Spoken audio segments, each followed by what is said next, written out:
కళ్యాణ్ సినిమాలో item song చేస్తే నాకేమొస్తుంది అనుకుంది.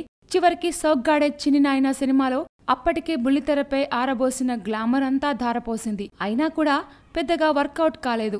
చివరకు ఒక హిట్ సినిమాలో మంచి రోలే చేసినా ఇండస్ట్రీలో పెద్దగా రెస్పాన్స్ రాలేదు. ఆ తర్వాత ఐటెం సాంగే చేసినా కూడా ఎందుకో జనాలు అనసూయ అనసూయ అంటూ కలవరించట్లేదు. మ్యాటర్ ఏంటంటే ఎంత గ్లామరసం ధారపోసినా కూడా ఇప్పుడు సెక్సీ యాంకర్ అనసూయకు వెండితెర ఛాన్సులు మాత్రం పెద్దగా రావట్లేదు.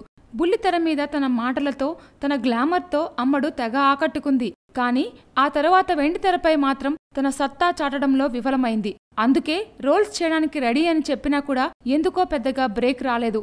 ఇప్పుడు చివరకు కేశవ సినిమాకు ఆమె డబ్బింగ్ చెప్పింది. అక్కడ ఇషా కొప్పికర్ రోల్లో కనిపించేది ఇషా కానీ గొంతిచ్చింది మాత్రం అనసూయ.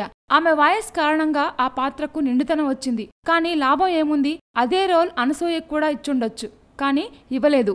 ఇదంతా చూస్తుంటే అనసూయ వాయిస్ లో బేస్ బాగుంది కాబట్టి బేబీకో బేస్ పసంద్ హై అంటూ మనోళ్ళు నిదానంగా ఆమెను డబ్బింగ్ ఆర్టిస్టును చేసేసినా చేసేయొచ్చు మరి. Please subscribe. Hi, it's me Purna. Please subscribe.